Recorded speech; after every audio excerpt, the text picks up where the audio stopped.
हीरा कई सालों से एक सर्कस में काम कर रहा था। इन कई सालों में वह तरह तरह के करतब दिखाकर सबका मन मोह लेता था। एक बार हीरा रिंग में साइकिल चला रहा था। अचानक साइकिल का एक पाइप टूट गया, जिससे हीरा हाथी गिर गया। उसके गिरते ही स्टेज कई जगह से टूट गया और उसकी लकड़ी उसके शरीर में कई जगह चुभ गई, खून निकलने लगा। हीरो वहीं लेटा हुआ करहा रहा था। सर्कस के शो को बंद करके डॉक्टर को बुलाया गया। डॉक्टर ने चेक किया तो गिरने की वजह से हीरा के घुटने में काफी चोट आ गई थी। डॉक्टर ने कहा, यह अब कभी करतब नहीं दिखा सकेगा। यह सुनकर सब घबरा गए। सर्कस के मालिक ने कहा, डॉक्टर साहब, कितना भी पैसा खर्च हो जाए, इसे किसी तरह ठीक करो, नहीं तो मेरा बहुत नुकसान हो जाएगा।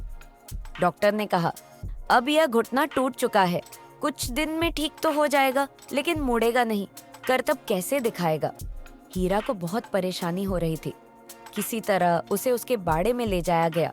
वहां उसके जख्मों पर पट्टी होने लगी। हीरा कुछ ही दिनों में ठीक हो गया।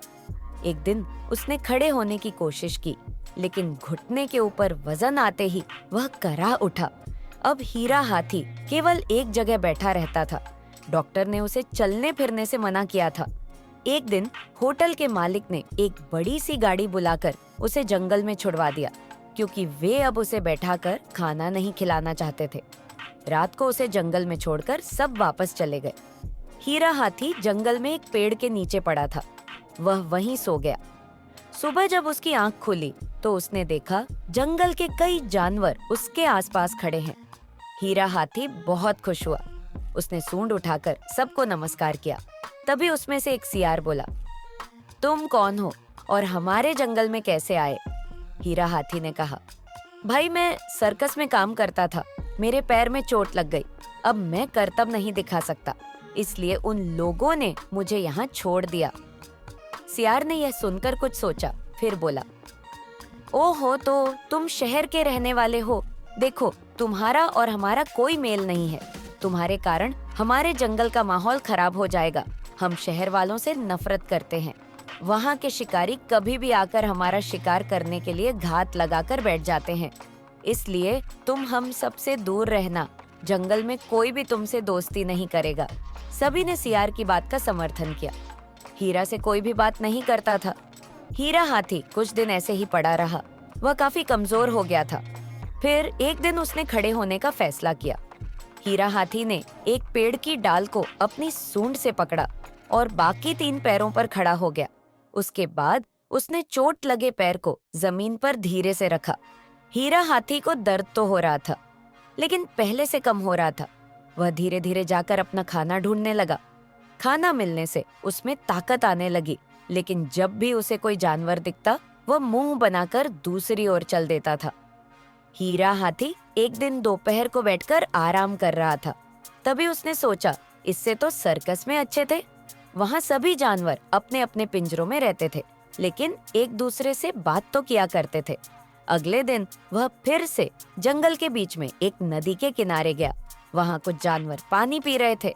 हीरा हाथी ने कहा, भाई, मुझसे भी दोस्ती कर लो, मैं किसी का कुछ नहीं बिगाड़ूंगा। तभी वहाँ पानी पी रहा हिरण बोला, हम सबने फैसला किया है कि हम तुमसे दोस्ती नहीं करेंगे। फिर क्यों बार बार हमारे सामने आ जाते हो? तुम शहर वालों के चक्कर में मेरे परिवार के 4 सदस्य शिकारी मारकर अपने साथ ले गए। हीरा हाथी बोला, लेकिन इसमें मेरा क्या कसूर है? मुझे भी तो जंगल से सर्कस वाले उठाकर ले गए थे। उस समय मैं बहुत छोटा था। किसी ने हीरा की बात नहीं सुनी और सब इधर उधर चले गए। हीरा नदी पर पानी पीकर वापस अपनी जगह पर आ गया। उस जंगल में सभी जानवर बहुत प्यार से रहते थे। सब एक दूसरे की बातें मानते थे। एक दिन जंगल के राजा शेर सिंह ने सबको बुलाया और कहा, मेरे परिवार के लोगों, मैं जानता हूँ तुम सब मेरी बहुत इज्जत करते हो, लेकिन मैं अब बूढ़ा हो चुका हूँ, इसलिए अब मैं तुम्हारी रक्षा नहीं कर सकता हूँ। मुझे लगता है मैं ज्यादा दिन जीवित नहीं रह पाऊंगा। सियार ने कहा, ये क्या कह रहे हो महाराज? हम तो पूरे जंगल में आपके ही कारण निर्भय घूमते हैं। शेर सिंह ने आगे कहना शुरू किया, देखो, मैं बहुत कमजोर हूँ। मुझे पता लगा है कि दूसरे जंगल का शेर इस जंगल पर कब्जा करना चाहता है। वह बहुत धूर्त है। वह तुम लोगों का शिकार करना चाहता है। वह चाहता है कि यहाँ आए और हर दिन एक जानवर को मारकर अपने जंगल में ले जाए। वहाँ के सियार और चीते सब मिलकर उसका भोजन करें। इसलिए तुम्हें अब सावधान रहना होगा।